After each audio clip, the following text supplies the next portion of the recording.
Sejam muito bem-vindos ao DMCast, o podcast da Demarco. Temos a honra de estar aqui mais uma vez falando com você, nosso público, para trocar um pouquinho de ideia, conversar com grandes nomes aqui sobre temas super importantes que nós vamos debater.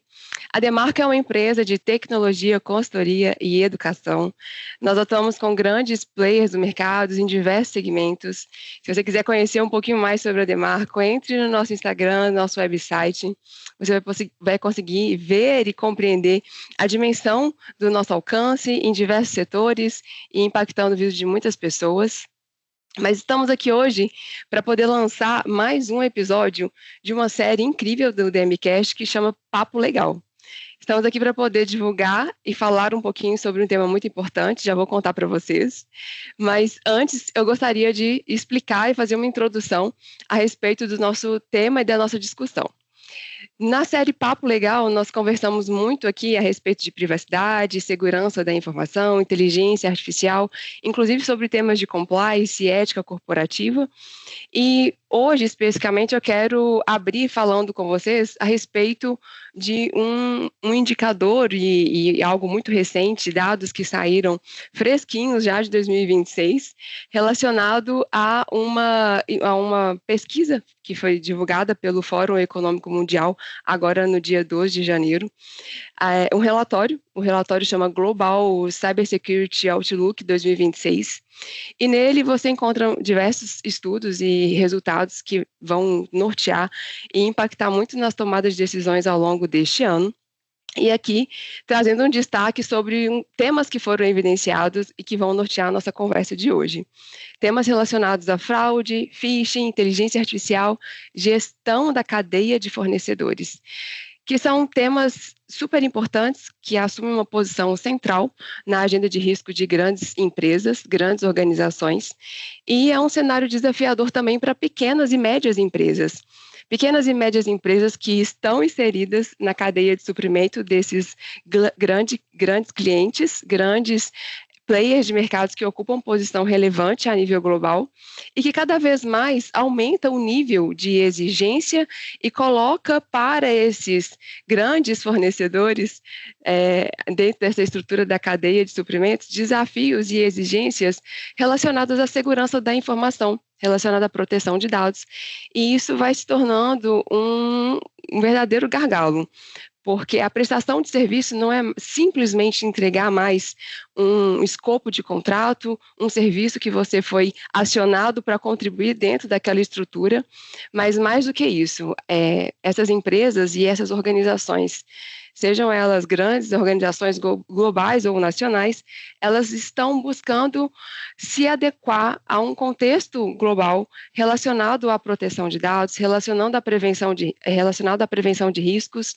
relacionado à segurança da informação, e para que ela consiga se posicionar e garantir segurança em toda a sua estrutura, ela coloca para essa cadeia de suprimentos desafios de regularização.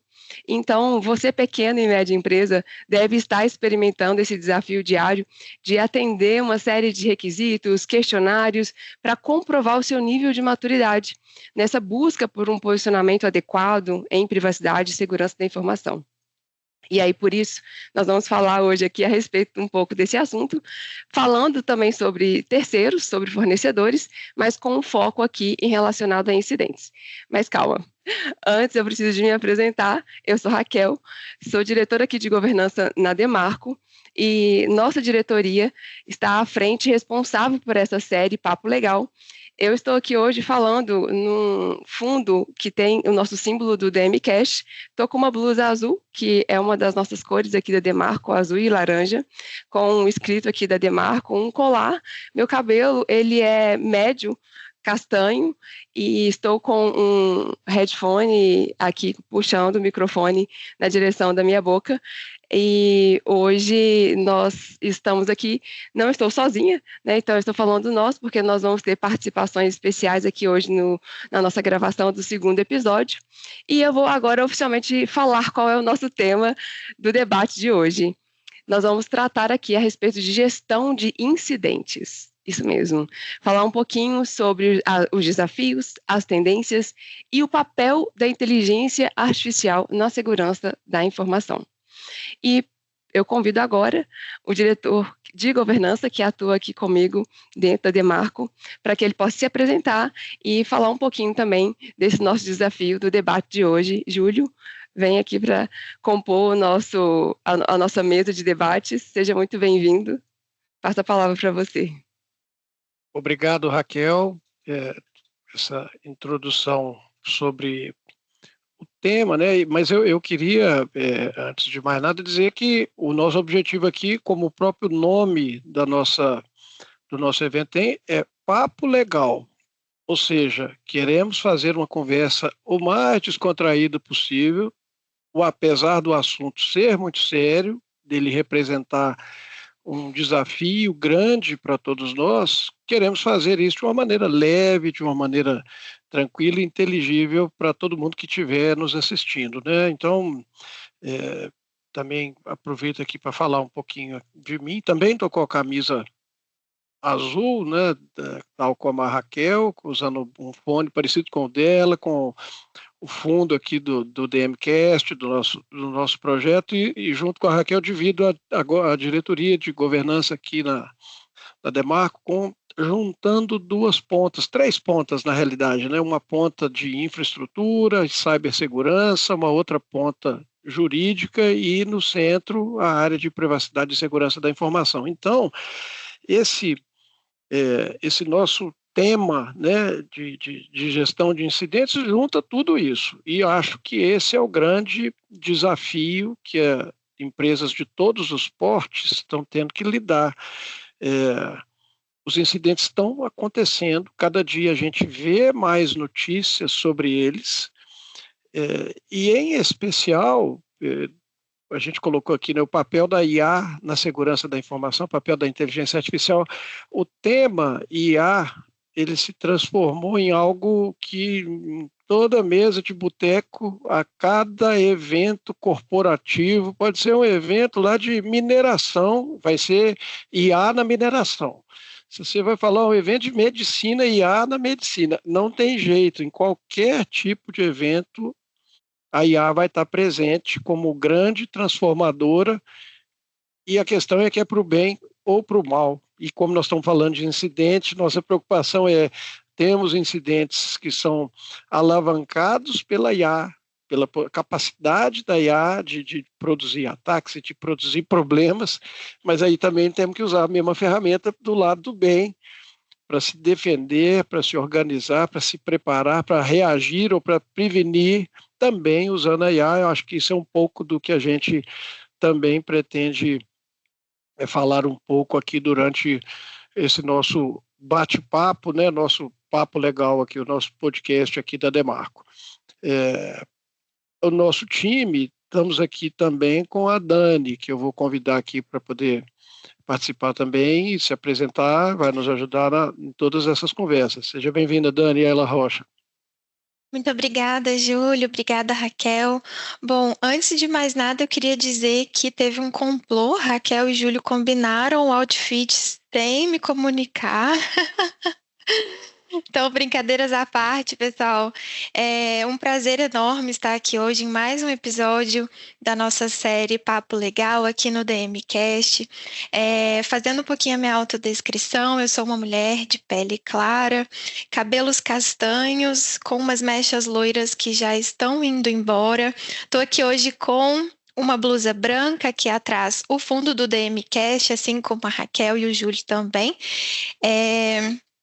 E aqui na Demarco, eu sou supervisora de privacidade e segurança da informação, então eu estou na Demarco há quase 3 anos, a minha atuação aqui é muito interligada entre jurídico, tecnologia, e é um prazer muito grande poder, mais uma vez, ter a oportunidade de estar aqui no DMCast falando um pouco mais sobre esses temas, né, e sobre incidentes, que é um tema que está sendo muito debatido, né, sempre foi, mas eu acho que cada vez mais é crescente a preocupação das empresas com relação à gestão de incidentes, a própria tecnologia, como a Raquel e o Júlio comentaram, né, a ascensão da inteligência artificial acaba fazendo com que novas preocupações surjam dentro desse cenário, né, e as empresas tanto grandes grandes empresas quanto pequenas e médias estão muito preocupadas com a questão dos incidentes por conta de todo esse avanço tecnológico.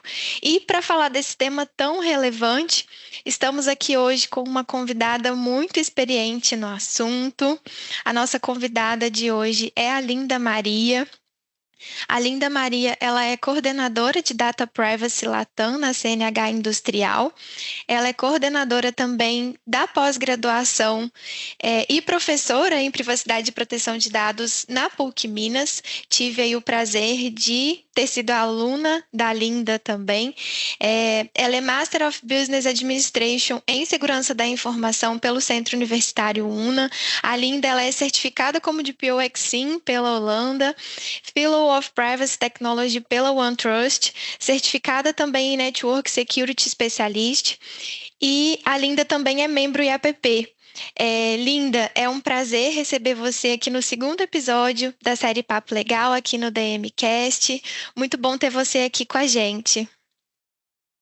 Muito obrigada, Dani, muito obrigada, Júlio, muito obrigada, Raquel, pelo convite. Também, obrigada, Demarco, pelo convite. É uma honra poder falar de privacidade, que é um tema que eu amo de paixão e que é super relevante aí no nosso dia a dia. Mas antes da gente começar a entrar nos debates, eu até me apresentar mais um pouco, fazer uma descrição de quem é a Linda Maria. A Linda Maria é uma mulher de pele clara, com cabelo castanho volumoso, está utilizando um brinco dourado grande, em formato de disco, e está utilizando uma blusa social branca com verde. O fundo da imagem é a mesma de todos, que é a azul marinho escuro do DMcast. Só agradeço muito a oportunidade de poder transmitir um pouquinho aqui, ou até muito do conteúdo aqui de privacidade, de falar um pouquinho de incidentes, falar de impactos de IA, né, nas problemáticas de privacidade, principalmente ali, né, na questão de fornecedores, na cadeia de suprimentos. Muito obrigada, Linda. Mais uma vez, é um prazer ter você aqui com a gente nesse episódio.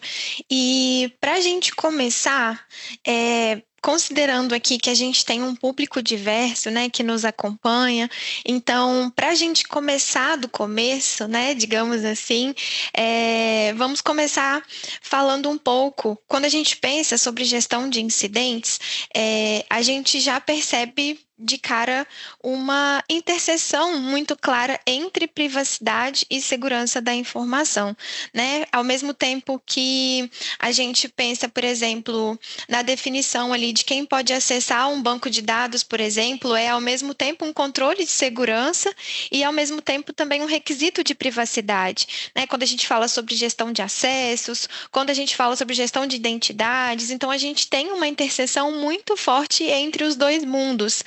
Tanto é que aqui na Demarco o nosso time é privacidade e segurança da informação, né? A gente tem muito aí a interseção entre o jurídico, regulatório, normativo, com a parte de tecnologia, de segurança e de aplicação técnica e prática da segurança em si, né? Mas essa convergência, ela fica ainda mais evidente quando a conversa envolve risco. Então, antes da gente avançar na distinção entre segurança e privacidade, eu queria provocar aqui uma reflexão inicial. É possível a gente falar em incidente de segurança da informação fora do contexto de sistemas e ferramentas tecnológicas? Porque muitas vezes a gente pode ter ali, acreditar, né, ter ali uma certa crença de que quando a gente fala de incidente, a gente só está falando de sistemas e ferramentas tecnológicas, né? É possível a gente falar em incidente de segurança da informação fora também desse contexto? Ótimo questionamento, Dani. Incidente, tá? Nós sempre temos que ter em mente que incidente, seja de segurança, privacidade, ele pode acontecer tanto online quanto offline, tá? Então, se ater a sistemas tão somente e acontecer um incidente, sim, é um incidente de segurança, e se tiver dados pessoais, potencialmente pode ser um incidente envolvendo privacidade de dados. Porém, o arcabouço de segurança da informação não se limita só à tecnologia, se limita também à capacidade organizacional ou atividades administrativas. Então, vamos lá. Eu fiz uma impressão, deixei os papéis na impressora sobre informações de propriedade intelectual da empresa. Deixei, esqueci. E aí? Uma pessoa foi lá, pegou essa informação e falou, opa, que legal, um novo produto. Vou compartilhar no Instagram, vou tirar uma foto, olha que coisa legal. Isso é um incidente, né? Num formato físico que foi disseminado em formato digital. Então, para mim, vou falar dessa forma, mas entendo eu que isso também já é bem discutido em vários âmbitos. O incidente ele não se limita só à esfera tecnológica, né, dentro dos softwares, dentro dos hardwares, não, também está ali no nosso dia a dia, né, a capacidade da gente transmitir uma informação confidencial por meio de um bate-papo, e aí tem uma pessoa escutando e pega essa informação de propriedade intelectual da empresa ou essa informação confidencial, sensível, e espalha, né, a famosa rádio peão, né, vou falar dessa forma. Opa, escutei que vai ter uma lista de layoffs. Peraí, informações confidenciais da empresa. Isso é uma brecha, né, isso é um incidente. Né? Ou encaminhei o e-mail errado para um fornecedor. É um incidente. Dependendo do conteúdo, pode até ser bem mais grave do que o normal. Então, quando pensamos em proteção, vou falar dessa forma, né, mitigação de riscos, de incidentes, no sentido geral, a gente sempre tem que considerar os dois ambientes, né, seja aqui dentro, né, no nosso ambiente tecnológico, em que a gente consegue auditar, né, por meio de algumas regras, seja fora desse ambiente, seja tomando um café, seja conversando ali com a família, né, informações de cunho sensível dentro da empresa, ou até mesmo dentro do corredor da própria empresa. Né, acaba que algumas informações podem atingir, impactar, né, eu vou falar assim, várias nuances dentro da empresa, dependendo se essa informação chegar num concorrente. O estrago pode ser muito grande. Então, sim, entendo eu que a perspectiva de incidente tem que ter esses dois olhares críticos, tanto online quanto offline. Perfeito, linda. E você até acabou comentando um pouco também sobre o segundo ponto que eu ia puxar aqui, ainda dentro dessas distinções iniciais, né, para ajudar o nosso público aqui a esclarecer um pouco essa questão da gestão de incidentes, mas partindo também dessa ampliação de entendimento, né, que você acabou de colocar para a gente, você acabou até comentando um pouco, né? Mas todo incidente de segurança da informação, ele é necessariamente um incidente de privacidade ou essa relação é apenas potencial? E dentro dessa questão, em quais cenários uma ocorrência de segurança efetivamente impõe um dever de comunicação às partes envolvidas e às autoridades? Vamos lá. Nem todo incidente de segurança, vou falar assim, é um incidente de privacidade. Mas, em sua maioria esmagadora das vezes, incidentes de privacidade serão incidentes de segurança. Por quê? Né? Incidente de segurança, ele vai além do dado pessoal, ele vai além do dado propriamente dito. Né? Ele se refere ali a informações de vulnerabilidade dentro de sistemas, ou seja, acessos à propriedade intelectual, a pessoas que conseguem entrar dentro da nossa estrutura física. Isso são incidentes de segurança, no sentido geral. Né? Medidas que infringem medidas administrativas, organizacionais e tecnológicas. Se isso envolver dado pessoal, aí sim a gente tem um incidente de privacidade. A maioria esmagadora dos incidentes de privacidade que tem ali dados que identificam diretamente pessoas ou que potencialmente tornam identificáveis alguém, vão ter uma causa raiz voltada ali a um incidente de segurança. Então vamos lá. Um exemplo clássico. Meu fornecedor colocou uma planilha online de forma aberta no CRM dele, de forma pública. Okay? Qualquer pessoa que colocava no Google conseguia ter acesso a essa planilha, porque seria mais fácil trabalhar. Ok. Tivemos aí um potencial incidente de privacidade? Sim, dependendo do que tem nessa planilha, nome de cliente, status de compra, pode ter o CPF, o CNPJ, né, dados bancários, então tem ali um incidente de privacidade. Qual foi o incidente de segurança que a gente teve ali? Violação de algumas regras internas, descumprimento de alguns frameworks, de credenciais de acesso, tornou público, era um dado que tinha classificação restrita, então teve ali um descumprimento de algumas normas internas, baseadas em alguns frameworks de segurança. Então, nem todo incidente de segurança é um incidente de privacidade, mas vou botar 99,9% dos incidentes de privacidade tem sim uma violação, um incidente potencial de segurança. Ok? Ah, Linda, mas por que 99,9%? Porque A gente não tem verdade absoluta, tá, pessoal? Eu vou falar assim, pode acontecer algum caso muito específico, que realmente seja só de privacidade, que não tenha tido ali algo ali de segurança, né? Nenhum tipo de violação à infraestrutura, nenhuma violação sistêmica. Então, por exemplo, eu tô aqui conversando com a Dani no corredor aqui da empresa. Na verdade, nem vou falar o corredor da empresa, porque a gente tá dentro da estrutura. Tô conversando com a Dani no parque. Okay? Eu e a Dani, eu falo, poxa, Dani, vamos desenvolver uma nova máquina XPTO em que vai usar a inteligência artificial e vai ler a facial credencial de todo mundo. E quem desenvolveu essa informação foi a Linda Maria, CPF 1234. Uma pessoa passa do lado e fala, opa, Linda Maria 1234, vou cadastrar ela como mesária. Teve um vazamento de um dado ali. Mas foi por meio de algum sistema automatizado? Foi por meio de algum sistema informatizado? Foi dentro de uma estrutura física de uma empresa? Foi ali um papo informal meu e da Dani. Tá? Então, situações assim, tá, pessoal, que pode acontecer, que é o 0,01% ali, o 0,1%, desculpa, tá? Então, temos essa premissa. A segunda pergunta, Dani, me corrija se eu estiver errada, é sobre formas de notificação, correto? Isso, perfeito. Em todos os cenários que ocorre um incidente de segurança, existe o dever de comunicação às partes envolvidas e às autoridades. Bom, vamos também segregar em 2 pontos, né? Vamos falar ali do incidente de segurança, tá? Atualmente, vamos falar de regulamentações da América do Sul, tá? Quando se tem um incidente de segurança, excluindo dado pessoal, tá, pessoal? Então, não vamos pensar em regras de privacidade ainda. Quais são os nossos deveres internos, tá? Não necessariamente temos alguma regra para reportar autoridades, a não ser que tenha algum nicho específico. Então, por exemplo, órgãos bancários, né, o Bacen, tem algumas obrigatoriedades de segurança da informação, tem alguns outros órgãos setoriais específicos que também pedem notificação, mas vamos falar do cenário neutro, ok? Quando você tem um incidente de segurança, então, perdi meu notebook. Perdi meu notebook é um incidente, ok. Tá com BitLocker, mas eu perdi um ativo. Eu preciso reportar para alguma autoridade? Em regra, não. Ah, mas espera aí, Linda Maria, eu não tenho que notificar a polícia? Isso aí são outras competências, aí já é o caráter investigativo para recuperar o bem.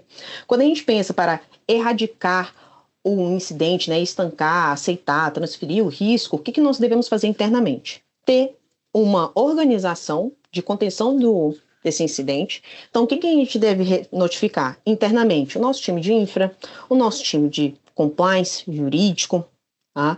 O nosso time de segurança patrimonial, porque perdemos ali um bem. Então, acaba que as notificações são mais internas, ok?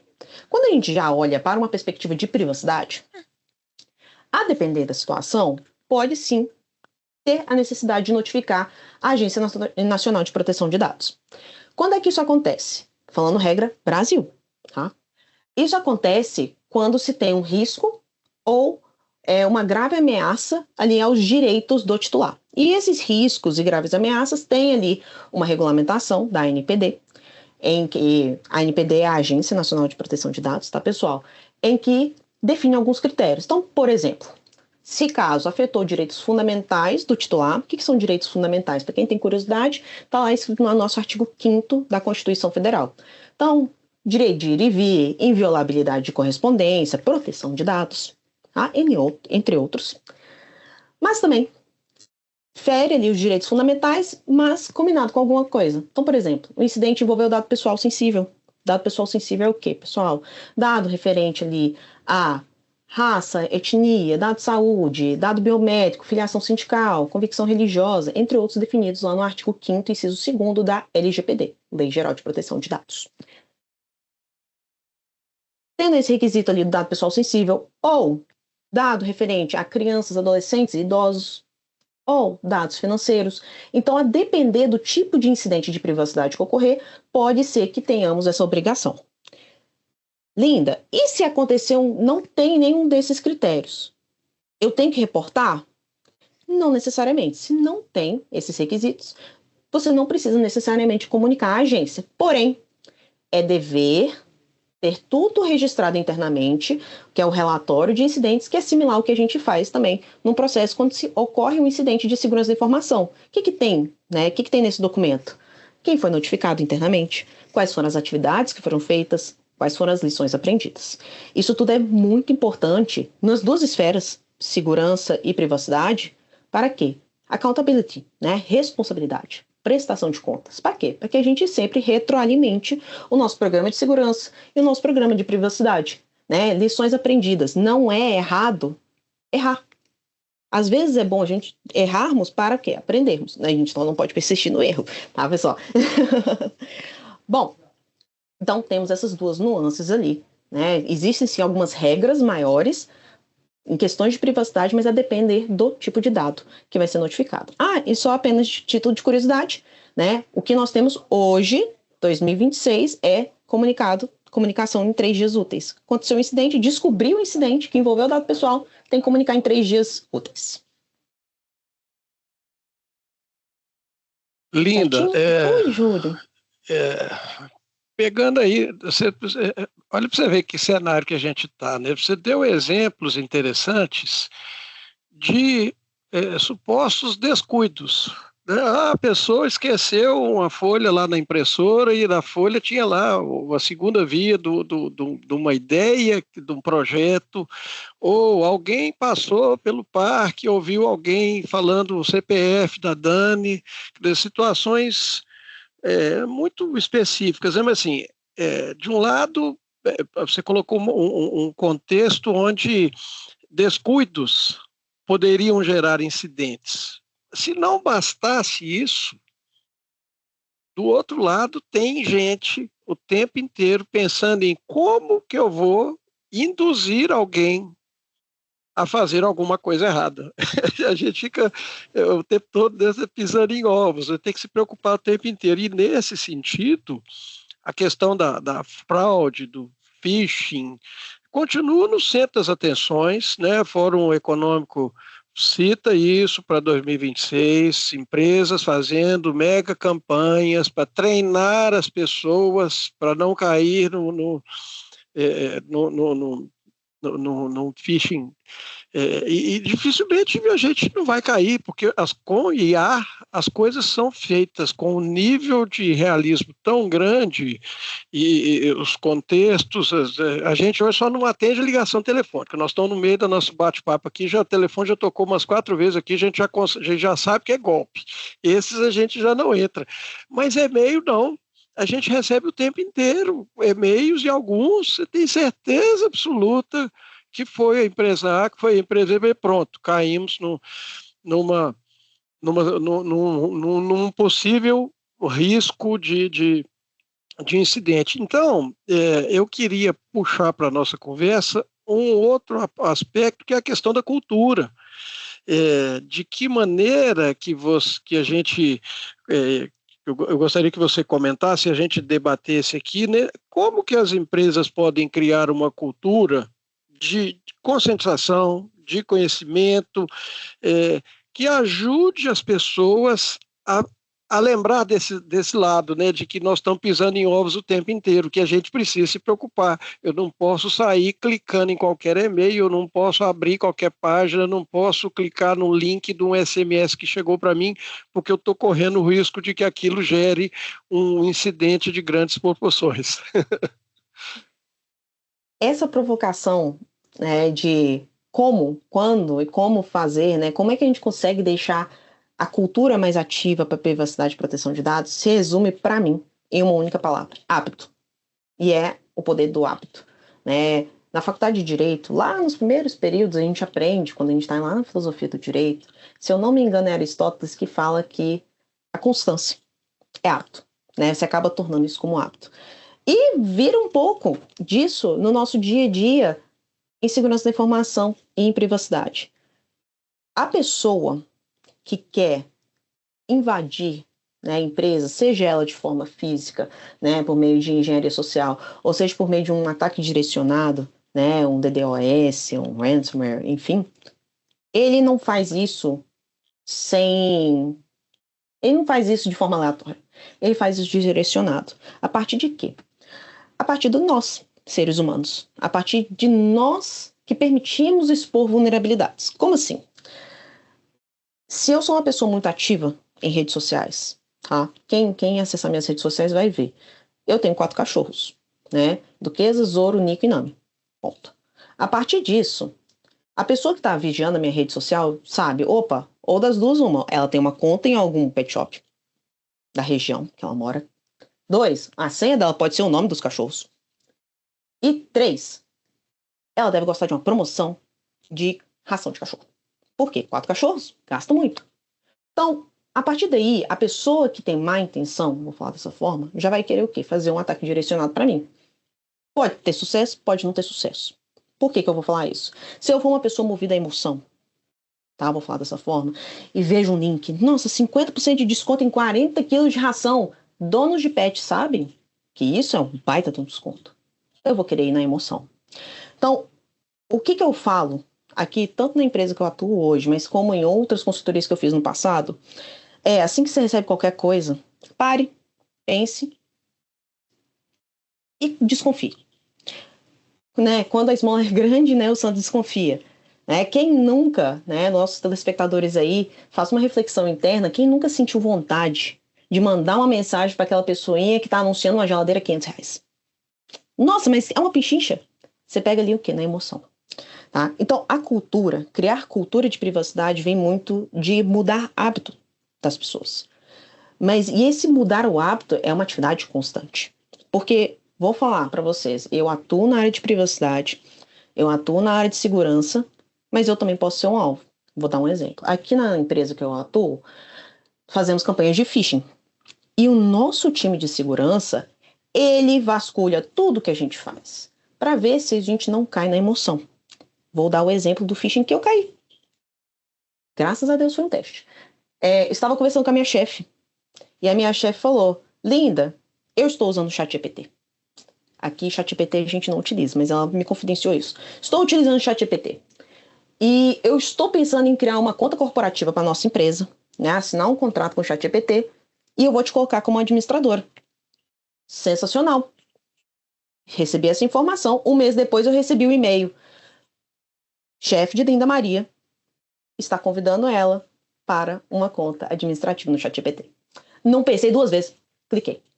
Aí apareceu lá. Congratulations, you was caught on a phishing. Você foi pega no phishing? Eu fiquei tipo, não tô acreditando. Poxa, mas foi a minha chefe que mandou. Não foi. Quando depois eu olhei para o e-mail, o nome dela estava escrito errado. O ChatGPT é uma ferramenta que a gente não utiliza na empresa, não foi homologada, não tinha nem passado pelo crivo de privacidade. Então eu sabia que não estava homologado.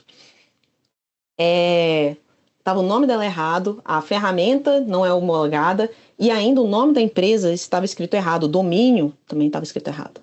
Poxa, coisa pequena. Mas eu caí. Então, é aquilo que a gente não pode deixar a nossa emoção, né, nos passar a perna. Então, quando vem vários treinamentos de privacidade, é para criarmos uma casca e começar a pensar também no nosso dia a dia. Então, aquela pessoa que está postando que está vendendo uma geladeira R$500, potencialmente é um golpe. O que a gente vai fazer? Vai mandar uma mensagem para ela no outro telefone falando, olha, fulano, eu acho que sua conta foi hackeada. Você começa a criar o poder do hábito de quê? De proteger. Beleza? Então, vem muito nisso. A pessoa vai explorar a vulnerabilidade. A partir do momento que você deixa sua vulnerabilidade aberta, entenda as consequências. Eu exponho que eu tenho 4 cachorros. Certeza que vai chegar alguma coisa querendo me oferecer desconto. O que eu recebi ontem foi sensacional. Esse, eu ainda tô para tentar entender se foi um phishing ou não. Tô aguardando informações. Recebi um SMS falando, sofremos um incidente de privacidade. Clique nesse link para saber mais informações. Eu fiquei, oxi, essa pessoa sabe que eu trabalho com privacidade. Eu não vou clicar no link, eu vou esperar uma notificação formal. Um SMS, será que é uma notificação formal daquela empresa? Não recebi por telefone oficial.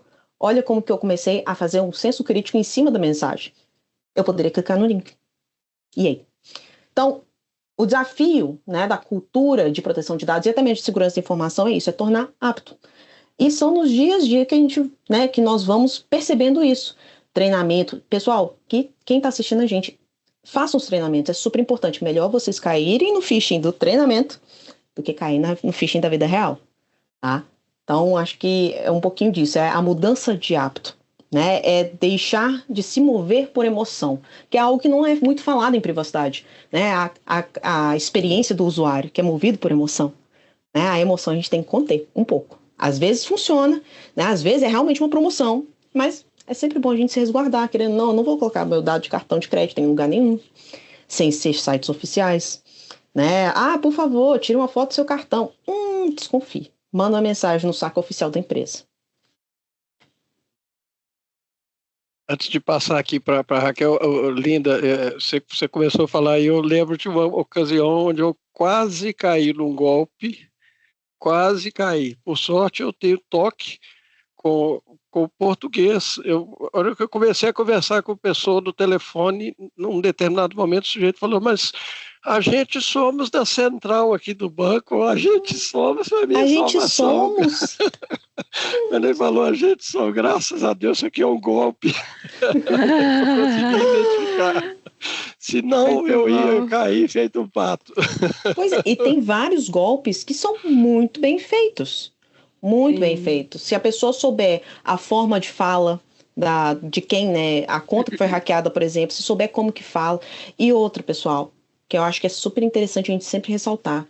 Tomem cuidado com os de IA. Às vezes eu recebo uma mensagem da Linda Maria, que é a cara da Linda Maria falando. Mas você consegue, se você olhar num olhar mais crítico, você consegue perceber que é uma IA. Acaba que não tem muita expressão, né? A pessoa que é feita por inteligência artificial ali. Então começam a perceber. Eu conheço a Linda Maria, ela gosta de conversar mexendo o braço. Se eu receber uma mensagem dela, ela tá assim, falando, ei, vamos sair, dá uma ligada pra ela. Ei, você me mandou mesmo um convite pra sair?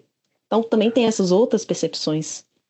Falo isso porque aconteceu com minha família. Mandaram um vídeo para meu pai e meu pai falou, essa não é a Lindinha. Não é. Mas aí testar o pai, essa pessoa desafiou pesado, né? Desafiou. Porque não é possível que o pai não vai conseguir. Pois é. Muito legal, Linda. Incrível, você falou de tantas coisas aqui já pra gente em tão pouco tempo, né? Você falou sobre cultura de segurança, trouxe grandes exemplos aqui para a gente. Fiquei imaginando isso, né, de como que a gente precisa de trazer a cultura de segurança desde o cafezinho até grandes reuniões e na entrega dos produtos e de negócios. E você falou sobre hábito e constância. Isso é um grande desafio, porque quando a gente pensa na caixa da nossa empresa, da nossa estrutura, já é desafiador.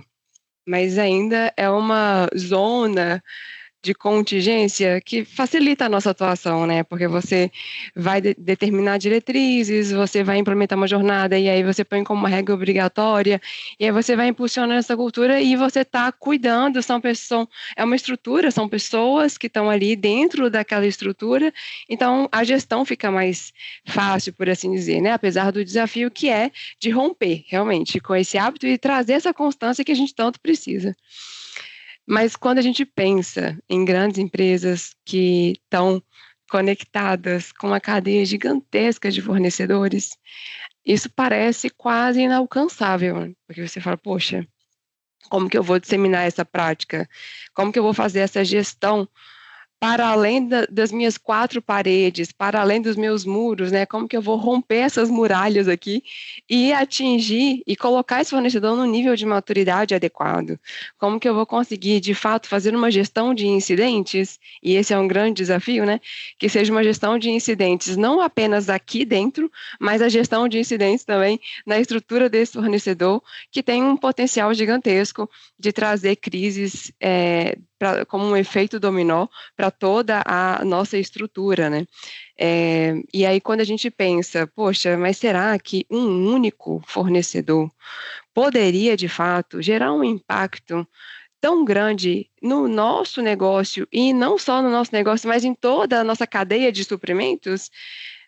E aí a gente já viu alguns casos recentes que sim, né? E, inclusive, esse é um destaque que vem dentro do relatório de cybersecurity dentro do Fórum Econômico Mundial. Um dos temas destacados ali é gestão de fornecedores. Então, sobre esse desafio, né, de como a gente conseguir alcançar a gestão de incidentes, que também se conecte com a gestão de fornecedores, e pela experiência que você já teve, olhando aí para o cenário dentro de várias empresas que você já atuou, e acredito que empresas que estão se conectando cada vez mais, né, porque essa cadeia ela vai só crescendo. A gente sabe, inclusive dentro do nosso cenário brasileiro, nacional, a gente sabe que aqui essa cultura de terceirização ela é gigantesca. Eu vou te colocar 2 perguntas. primeiro, se você já teve algum caso, alguma história, alguma referência de um único fornecedor que possa ter impactado de uma maneira transversal aí toda a estrutura, e quais seriam, como você, dentro da posição de expert e referência no assunto, como que você poderia colocar aqui para a gente possibilidades, né, controles práticos para que a gente consiga levar essa gestão de incidentes também para o universo da gestão de terceiros. Então, são 2 tópicos, e aí eu vou deixar você compartilhar conosco aqui um pouquinho. Não, sensacional. Realmente, o gerenciamento dos terceiros, né, vou falar assim, os fornecedores, ou até mesmo qualquer outro tipo de empresa que preste serviço para a gente. Vou pegar o exemplo aqui da empresa que eu atuo, nós temos concessionários que atuam em nosso nome.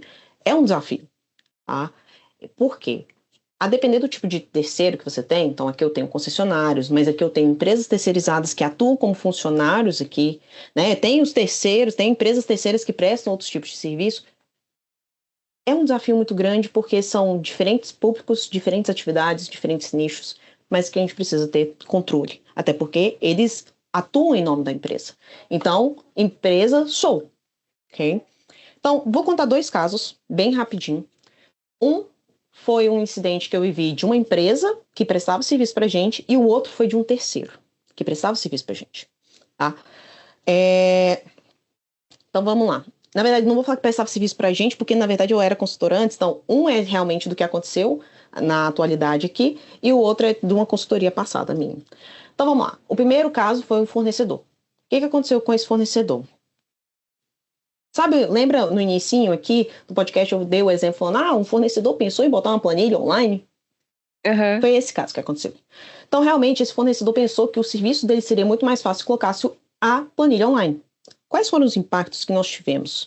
Primeiro de tudo, todas as vendas ficaram suspensas. Por quê? Quem contou pra gente foi um cliente. O cliente falou, por que meu dado tá aqui? Por que tá o valor de quanto eu gastei? E outra, eu fiquei sabendo porque o concorrente me ligou falando, você pagou caro. Nossa! Socorro! Suspendendo todas as vendas e falando, peraí, o que tá acontecendo? Outra, a gente precisa atuar nesse cliente. Precisamos falar com ele, me desculpa. Ganhou o voucher de desconto, enfim. Mas aconteceu isso. Foi uma boa intenção do fornecedor, mas que não estava observando privacidade. Então, meio que a gente paralisou ali para entender de onde que estava começando, qual era o nicho. Vimos ali qual que era a atuação, né, daqueles clientes que tiveram ali o dado divulgado. E aí o restante a gente seguiu as vendas normais. Então, aquela região específica a gente paralisou para poder, né, atender conter um incidente. Já o segundo caso foi, né, numa empresa eu trabalhava numa empresa de consultoria antes da empresa que eu atuo hoje, e eu prestava serviço para a área de saúde. E dentro dessa estrutura de saúde existem os cooperados dentro. Então, existem vários profissionais que são cooperados. Então, não é CLT, são, vou falar assim, terceiros que constituem aquela estrutura.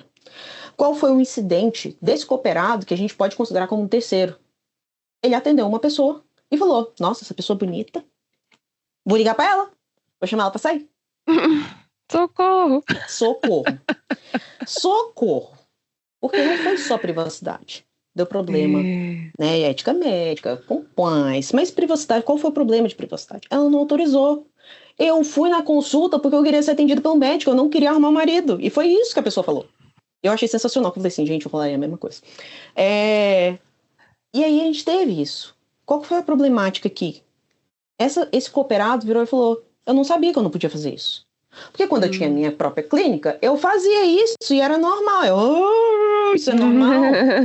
Porque nem tudo, não é porque o time que está ganhando não se mexe, tem que mexer, porque tem regras. Né? E ainda tem um peso. Então, olha aqui, 2 situações, tá? Uma que é uma pessoa física ali na ponta, mas que é um terceiro, e outra que é uma empresa. O que a gente tem que fazer? Volto a falar daquela cultura do hábito, né? Mas, para que a gente tenha a cultura do hábito de privacidade, qual é o primeiro passo que a gente precisa fazer? Não adianta nada eu controlar quem está fora, sendo que eu não me controlo. Tá? Então, empresa, preciso ter uma estrutura de governança de privacidade minimamente adequada para eu poder cobrar os outros. Porque imagina só, eu e a Dani, nós estávamos num café virtual e nós falamos um pouquinho sobre isso, né, da cadeia de fornecedores. em que eu fiz uma pergunta para ela assim, olha, essa empresa, ela está te cobrando isso, mas será que ela tem? Você entende ali que se eu estou pedindo uma certificação internacional Master Blaster do meu fornecedor, eu tenho que também ter isso, tá? Então, eu preciso arrumar a casa primeiro. Então, o primeiro passo para uma gestão de fornecedores eficiente é primeiro entender internamente o que eu preciso validar, ok? Então, eu tenho minimamente um programa de privacidade adequado? Legal. Pessoal que está nos assistindo aqui agora, né, entre nas políticas de privacidade da Demarco, leiam, é sensacional. Então, tem uma estrutura robusta de privacidade. A partir disso, o que a estrutura de governança de dados vai fazer? Vai começar a atribuir essas regras para os fornecedores. O que minimamente precisamos ter desses fornecedores, tá? Aí eu já estou entrando na segunda pergunta, tá? Então, a gente também precisa definir, precisamos definir também critérios para cada tipo de fornecedor. Exemplo, aqui na empresa nós temos um refeitório, que é gerenciado por uma empresa que cozinha a comida. Ela tem acesso a dados? Se eu perguntar isso para várias pessoas aqui da empresa, eles vão falar, não, tem acesso nenhum a dados. Tem. Por quê? Porque ela coleta dado de matrícula, ela coleta dado o nome da pessoa, e ela ainda sabe se a pessoa quer um cardápio diferenciado ou não. Por que a gente tem isso?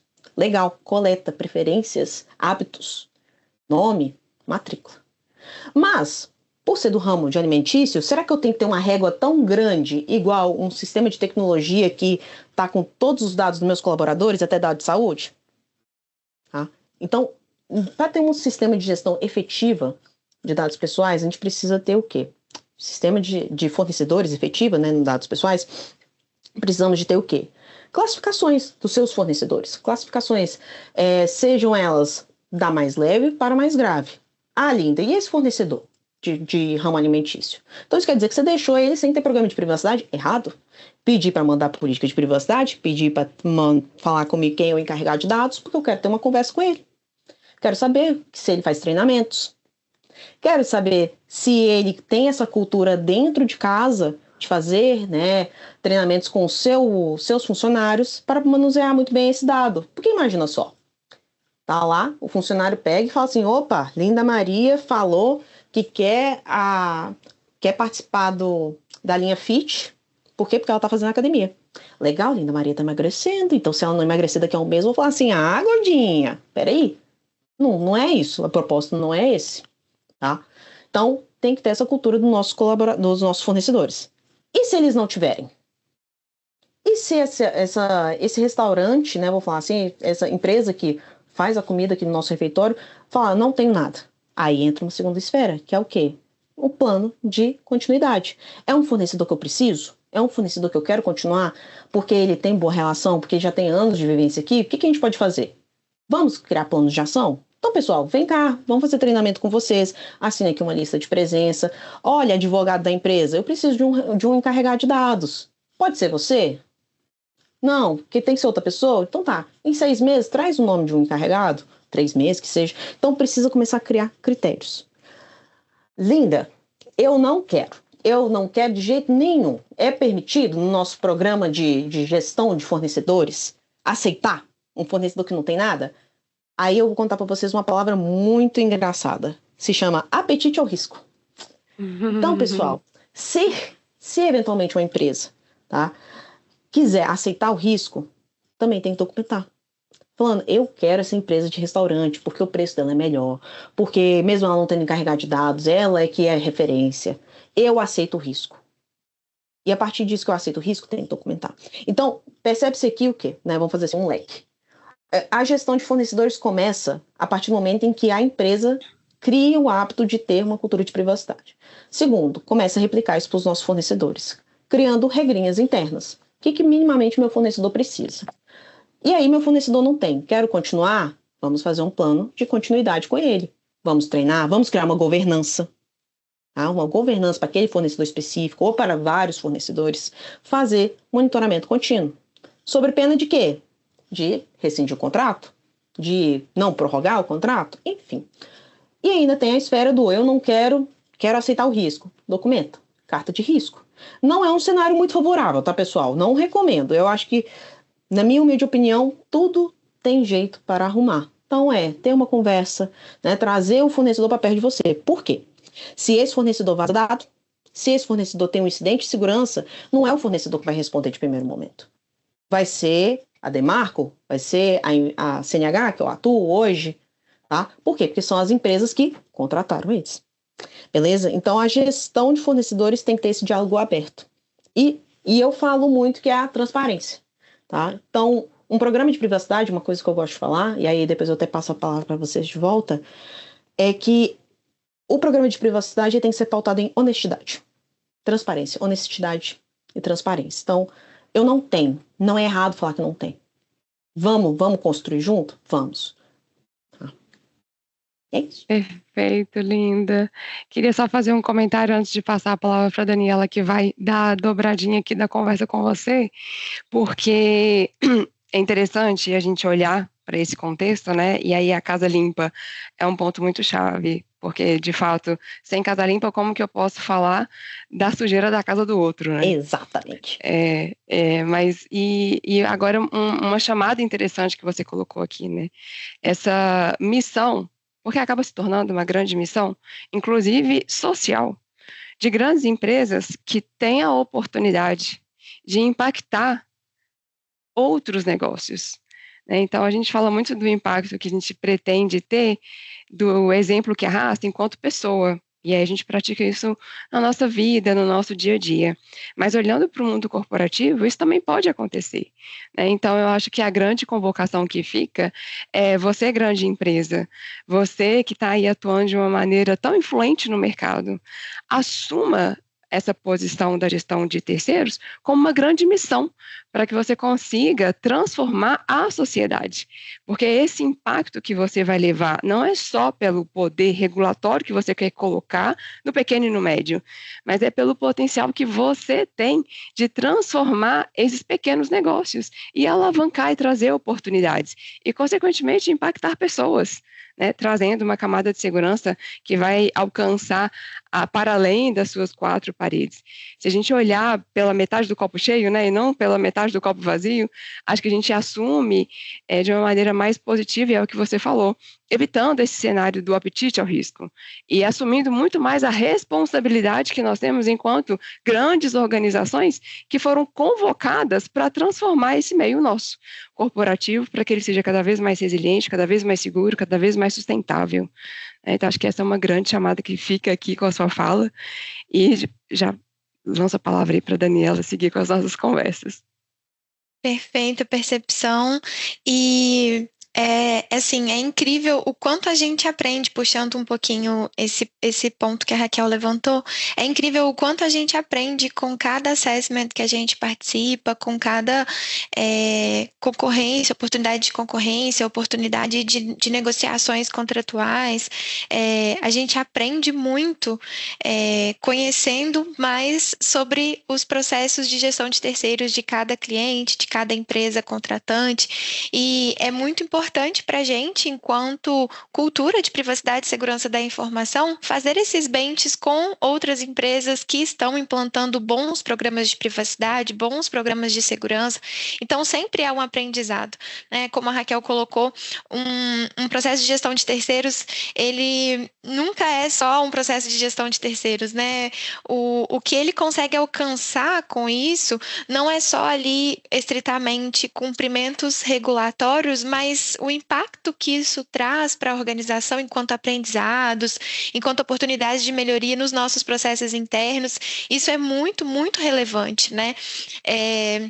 E um ponto também muito interessante que a Linda comentou, que eu gostaria de pontuar, é sobre a cultura do hábito, né? Mas a gente sempre fez assim, por que agora eu tenho que mudar? Eu acho que isso é essa virada de chave que a gente tem que conseguir provocar nas organizações para que a gente tenha cada vez mais uma cultura consciente, né? Colaboradores empoderados dos riscos que a gente corre, né? Porque os riscos são muitos. A gente falou muito sobre inteligência artificial no primeiro episódio da série Papo Legal, né? E no começo desse episódio também o Júlio comentou sobre a questão de como falar sobre inteligência artificial hoje é em qualquer contexto, né? Então não teria como também a gente não falar sobre IA nesse episódio. E lá no primeiro episódio da série Papo Legal, a gente falou sobre o duplo aspecto de IA para segurança e segurança para IA, né? Quando a gente mencionou, e aí quem está nos assistindo agora, se não tiver assistido o primeiro episódio, já aproveito aqui para deixar essa dica. Assista o primeiro episódio, que foi muito legal também, muito incrível. Nós tivemos a oportunidade de debater temas muito relevantes, incluindo a inteligência artificial, mas fazendo aqui essa referência, né, lá no primeiro episódio a gente comentou sobre esse duplo aspecto, né, de usar a inteligência artificial para fortalecer a segurança e, ao mesmo tempo, garantir segurança na utilização da IA, né? Porque a gente vê que é uma cultura também cada vez mais crescente de inovação, de tecnologia, de utilizar a inteligência artificial, e um desafio que talvez ele não esteja ainda tão nítido para todas as áreas das organizações, né? É a questão da gente ter segurança para usar ferramentas de IA, né? Então, a otimização, ela é muito incrível, a tecnologia, ela é muito incrível, mas a gente precisa inovar com segurança, que é algo que a gente sempre fala aqui na Demarco, né? Então, é possível notar também esse duplo aspecto no contexto da gestão de incidente, né? E até o próprio próprio relatório do Fórum Econômico Mundial, ele também citou essa questão da inteligência artificial e como que ela pode ser utilizada tanto enquanto um vetor de ataque, quando a gente fala de gestão de incidentes, mas também enquanto uma ferramenta de defesa, né? Então, a essa altura, é praticamente impossível a gente conduzir qualquer discussão, né, de governança sem envolver esse tema da inteligência artificial. Então, Linda, eu queria provocar essa discussão, assim, ouvir um pouquinho de você. Na sua visão, qual que é o papel da inteligência artificial na gestão de incidentes hoje? Você acredita que a IA ela é mais uma aliada ou ela representa mais um risco crescente? Pergunta aspiciosa essa, né? E como boa advogada, eu vou falar, depende. Por quê? A inteligência artificial é uma sistemática incrível que veio para otimizar muitos processos, né? Como, não sei se muitos sabem, a inteligência artificial não é nova, ela é antiga, né? Mas agora é que ela se tornou muito mais popularizada e muito mais acessível, tá? E como boa tecnologia, quando se bota na mão do ser humano, pode vir duas coisas, uma coisa boa e uma coisa ruim, né? Eu falo que o ser humano tem a capacidade maravilhosa de transformar várias coisas, né? Seja ela por bem ou por mal. Então, minha resposta vai ser muito do depende. Por quê? Para se usar inteligência artificial, né? Vamos dar alguns passinhos para trás. Para se usar inteligência artificial dentro de qualquer cenário, é importante que a gente tenha, parecido com privacidade, parecido com segurança da informação, mas uma governança de IA. Então, o que é isso? O que é uma governança de IA? De uma forma muito simplista, para a gente não entrar muito no mérito, que imagino que no episódio passado já tenha se falado um pouquinho sobre isso. Definições de requisitos, de critérios, né? O escopo de utilizar a IA dentro da organização. Pensar ali ferramentas devidamente homologadas dentro da organização, o que pode usar, o que não pode usar, o que é altamente recomendado, o que não é. Tá? Então, eu penso isso de primeiro momento, né? O uso da IA, nós precisamos ter ali o cuidado. Até porque hoje a IA é uma ferramenta incrível, mas que pode trazer ali muitos riscos. Falei para vocês, quando nós estávamos falando de incidentes, né, que uma pessoa mandou um vídeo pro meu pai, da Linda Maria, falando desse jeito. Então, poxa, não é a Linda Maria falando desse jeito. Então, a depender da situação, a pessoa, ela cai. A depender da situação, a pessoa, ela torna aquilo como verdade, né? Não vou utilizar exemplos práticos, mas a gente se sacudir o Instagram, tem vários exemplos práticos lá, né? De imagens que a gente acha que é verdadeira, mas que não é. Enfim, então, quando a gente pensa em IA para o contexto da gestão de incidentes, eu vejo ela favorável, mas não na gestão de incidentes em si, mas sim para explorar potenciais vulnerabilidades dentro de casa. Então, hoje nós temos um time que faz essas investigações internas, né? Onde que nós temos vulnerabilidade, onde que teve ali o uso de uma credencial em ambientes não monitorados, o que fazer, né? Se conseguirmos aliar a tecnologia para poder fazer essa busca, para fazer esse targeting, né? Esse disparo para identificar potenciais vulnerabilidades, sensacional. A gente já consegue o quê? Conter eventuais incidentes que vão vir ali na frente, tá? Então, um uso muito, muito interessante da IA é como ferramenta para o antes de acontecer o incidente, né? É a forma de remediar potenciais riscos.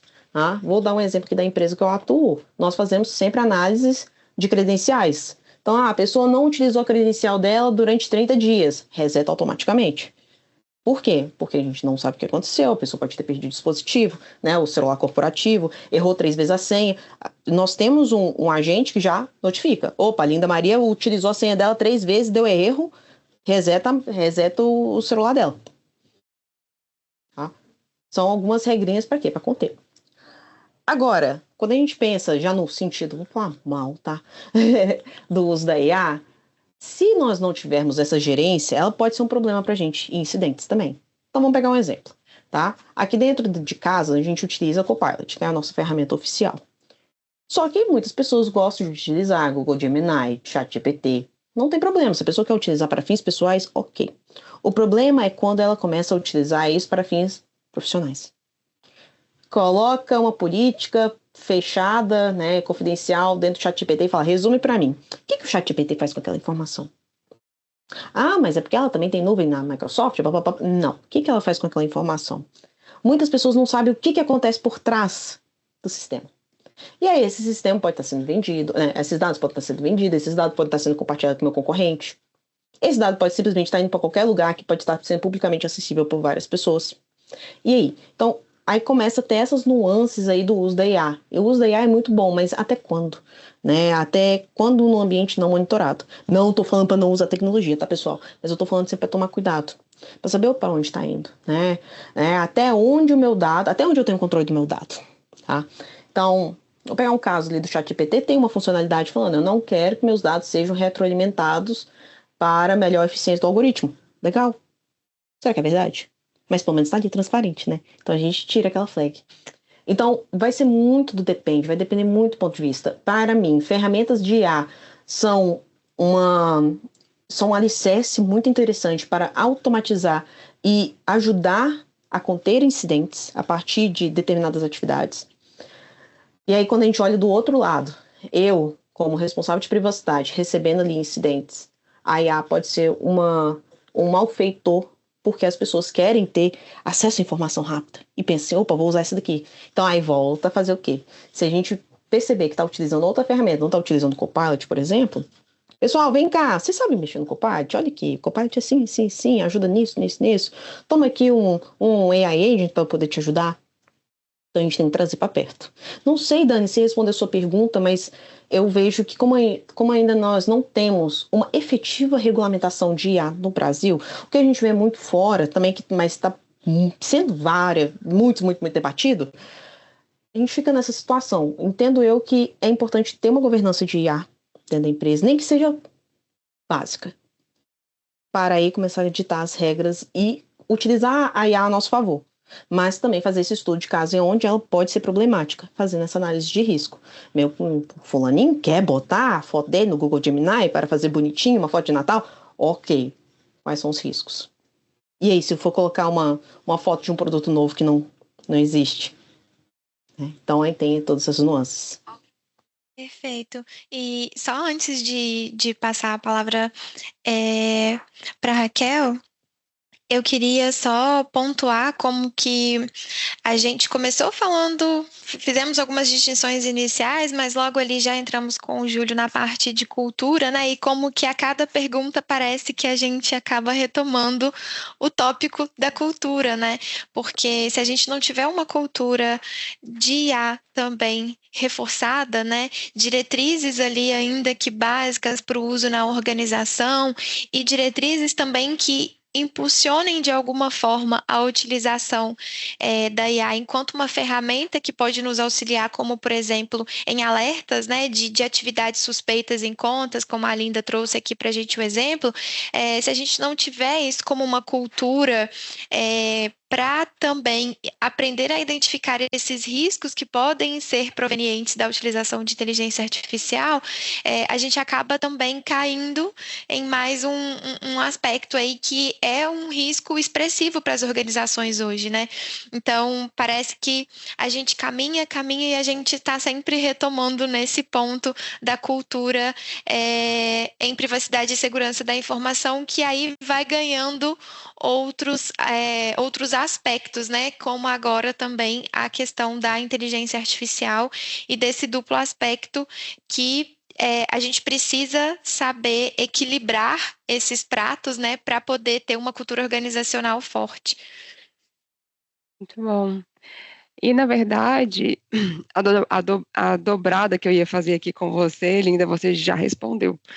Então, acabou que você se colocou aí, né, de uma forma antecipada, já explicando para a gente, olhando para o contexto da IA e entendendo ela como uma aliada, como fazer um bom uso dela de uma forma segura e prática, e você explicou aqui dessa posição que a empresa que você atua hoje, né, escolheu, de ditar a regra do jogo, dizer o que pode e o que não pode, para poder evitar que as pessoas utilizem de uma maneira inadequada.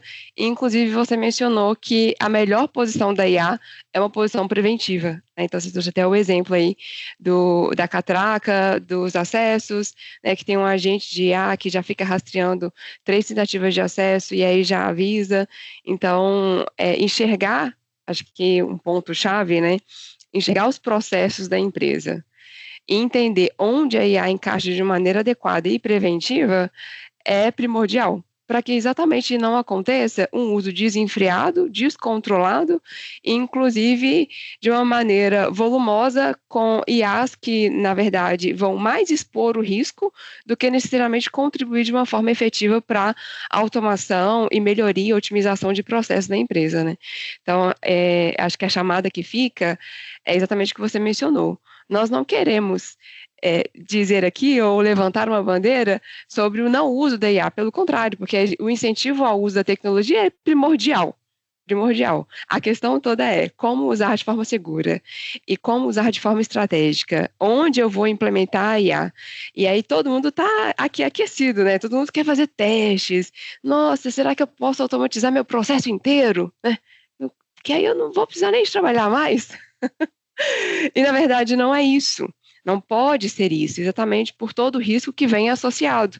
Se nós não estivermos pensando de uma maneira estratégica, onde a IA entra, de uma maneira efetiva, para otimizar o processo, em qual tarefa ela vai ser melhor aplicada, para que eu possa, de uma maneira organizada dentro da minha empresa, utilizar essa IA e de uma forma consciente, né, com todos os colaboradores sabendo utilizá-la de uma maneira positiva, como aliada, aí eu estou fazendo uma escolha certa, indo por um caminho mais seguro, e é exatamente o que a gente gostaria de deixar aqui como um grande incentivo. Olhem para esse uso da IA na sua empresa, monitorem e coloquem numa posição de antecedência, né? Na frente da tropa, eu preciso de ter pessoas que saibam marchar adequadamente, para que a minha retaguarda não saia desenfreada.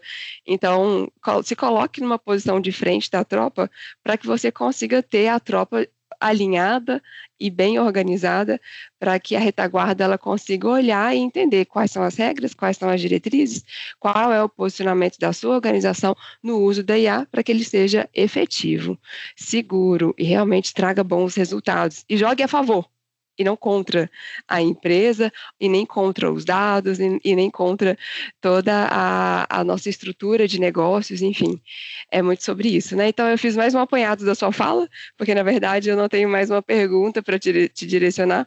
Você trouxe aqui já de uma maneira muito brilhante essa importância de entender a IA de uma maneira estratégica nas empresas, tá? E aí o Júlio vai fazer um fechamento agora com você.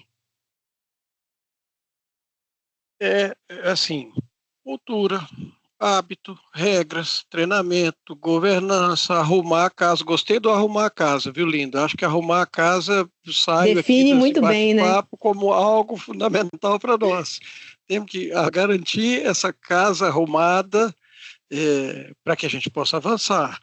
Mas eu queria agora, para que a gente está caminhando para o final, né? E aí agora eu quero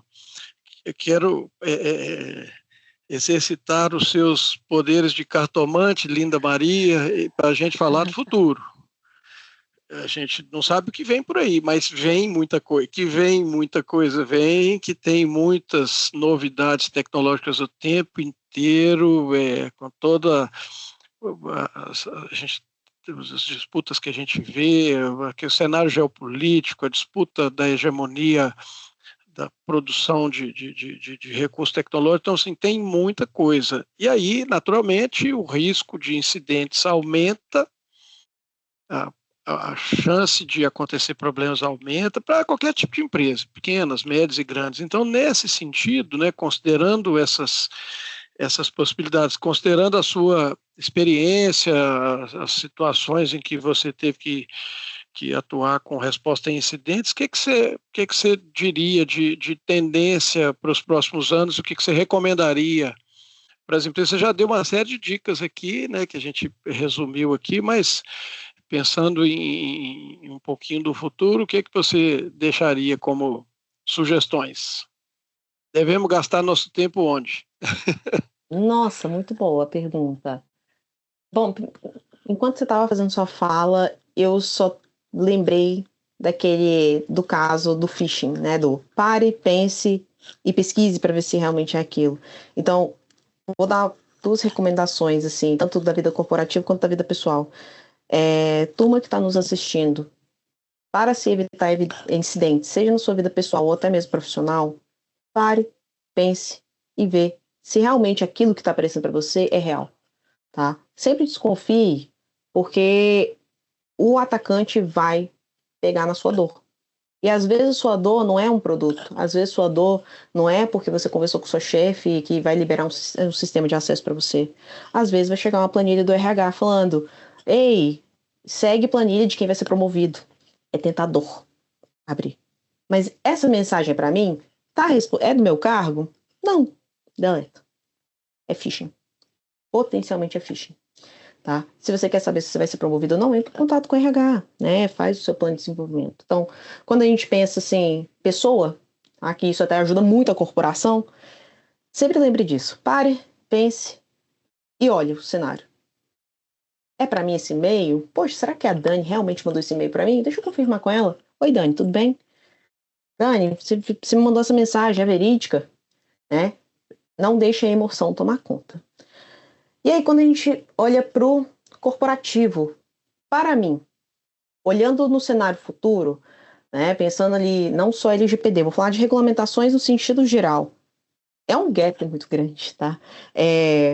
O fluxo de incidentes, quando a gente olha em todas as regulamentações de privacidade, várias regras em vários cantos, mas nenhuma delas, não posso falar nenhuma delas, tá? Mas 80% não fala como fazer. Tá? O que necessariamente precisa se ter? Então, uma dica para as empresas no futuro, ou até mesmo as empresas presentes aqui, invistam tempo de qualidade, vou falar assim, tá? Invistam tempo para criar esse fluxo. Eu não quero gastar dinheiro, não tem problema. Invista no fluxo. Tenha seu time, pense numa estrutura que integre segurança, privacidade. É um ganha-ganha. Então, para mim, essa seria a dica para o futuro. Pense nesse fluxo. Não deixe o incêndio acontecer para parar. Pense para não ter um incêndio. O que fazer para não ter esse incêndio? Então, comece a criar esse fluxo. Não espere acontecer. Porque eu te garanto, se você esperar acontecer, é a sua imagem, é a sua reputação que vai estar em jogo. Tá? E é uma das coisas que poucas empresas pensam. É na sua reputação. Okay? Querendo ou não, a gente vive num mundo completamente influenciável. Né? Então, isso é 100% atingível. Tá? Então, essa seria a minha dica. Pensando assim, de uma forma bem simplista. Já pensem no futuro, pensem já no fluxo do futuro. Não espera chegar. Né? não tem um recurso para poder ter um sistema. Mas por que já não ter meu time de contenção de incidentes? Né? Poxa, eu já tenho um Copilot aqui, eu posso eu posso criar um agente de IA. Poxa, por que não? Já tenho recursos internos. Comecem a criar pequenos projetos, quando somar, vai virar um resultado muito bom. E sempre investir ali em treinamentos, porque a gente precisa sempre fazer a pessoa ali da ponta lembrar de parar, né, pensar e a refletir sobre o que está acontecendo. Então a gente sempre precisa lembrar disso, porque tendo ali a pessoa na ponta completamente educada, né, com hábito em contenção de incidentes, te garanto que já é 80% do caminho, tá? E é isso. Muito obrigado, Linda. Acho que foi bate-papo muito bacana. A gente quer poder... Acho que já existem diversas comunidades, mas estamos formando a nossa, a gente tem tido a oportunidade de conversar com muita gente, queremos poder continuar conversando com você, tendo a oportunidade de trocar experiências, de trocar percepções, de mostrar como que a gente está conseguindo avançar, que eu tenho certeza que a gente vai conseguir avançar. Quando a gente faz um bate-papo como esse, a gente está tá na direção correta, conversando com gente que tem experiência, buscando formação, buscando conhecimento, isso vai nos ajudar a andar para frente. Certamente daqui a um tempo nós vamos ter novidades para contar. Então a gente fica muito feliz de ter podido contar com a sua participação, nesse momento a gente poder conversar. Eu acredito que seja o que Dani e Raquel também queiram expressar aí, passo a palavra para elas. Maravilha. Bom, queria muito agradecer, Linda, sua presença, todas as oportunidades que a gente teve de ter trocas sempre foram muito incríveis, então eu sabia que não seria diferente aqui no nosso episódio de hoje, então muito obrigada pela sua disponibilidade, por estar aqui dividindo um pouquinho do seu conhecimento, da sua experiência com a gente. Eu queria, antes de passar a palavra para a Raquel, fazer os agradecimentos dela também, eu queria só pedir para você indicar aqui para os nossos ouvintes um livro que tenha sido transformador na sua carreira, e aí, independente se é de privacidade, de segurança, ou até algum livro, né, de outro conteúdo, enfim, que tenha sido algo que você sente que foi transformador, assim, para a sua percepção e dentro, assim, né, da sua carreira, e se você quiser também, enfim, deixar seus contatos, a gente pode deixar aqui na descrição do podcast também, se o pessoal quiser conhecer um pouco mais sobre você, sobre o seu trabalho, e muito obrigada mais uma vez. Eu que agradeço, Dani. Bom, um livro que eu estou recomendando para todo mundo que eu converso é O Pensamento Eficaz, de Shane Parrish. Peguei aqui na minha colinha aqui, porque eu não podia deixar passar em branco essa menção, porque da forma que eu falei aqui, pessoal, parece que tudo é mil maravilhas, né? Falar assim, e privacidade, mas a gente tem que ter um pensamento muito estratégico, muito eficaz para poder lidar com o dia a dia dessas situações. Então, Pensamento Eficaz, para mim, foi um livro que uma colega minha de trabalho me recomendou e eu tenho recomendado para várias outras pessoas, né? Para mostrar que situações do nosso dia a dia a gente consegue contornar, tanto pessoalmente, mas quanto profissionalmente. E eu queria agradecer muito o convite. Eu sempre estou à disposição para falar de privacidade, podem me chamar sempre, segurança, IA. Eu estou amando a iniciativa do DMCast, quero assistir todos os episódios que já existiu. A concepção de desmistificar o direito por meio do papo legal é interessantíssimo. Até porque, pessoal, o jurídico é legal. Uma coisa que eu gosto de falar, o jurídico é legal. Que é uma forma de ganha-ganha. Maravilha. Muito bom, Linda. Então, a gente encerra aqui oficialmente, né, o nosso segundo episódio da série Papo Legal, o DMCast, que é o podcast da Demarco, agradecendo a participação da Linda, que contribuiu de uma maneira tão efetiva e brilhante. Te escutar, entender das suas experiências foi transformador, tenho certeza que vai impactar todos que estão aqui nos ouvindo, e quem não anotou, volta, faz as anotações. A gente sabe que o mundo já é digital, né? Mas um papel e uma caneta é sempre muito bem-vindo. Então, anote essas dicas, depois, se você quiser, joga ali num agente de IA ou dentro do seu bloco digital, para poder não esquecer de todos os pontos-chave, inclusive esses 3 P's que a Linda colocou aqui, que é o pare, pense e pesquise. Então, assim, adorei, a gente pode levar isso como um mantra, e foi um momento aqui de debate incrível, e agradecer você, ouvinte, que parou esse tempo para nos escutar, conhecer um pouquinho mais do assunto e pegar todas as percepções colocadas aqui. O nosso grande objetivo é realmente democratizar esse acesso e que através desse episódio você consiga mergulhar um pouco mais no assunto e olhar de uma forma preventiva para a gestão de incidentes na sua organização, até mesmo na sua vida pessoal. Muito obrigada e a gente fica por aqui. Até a próxima.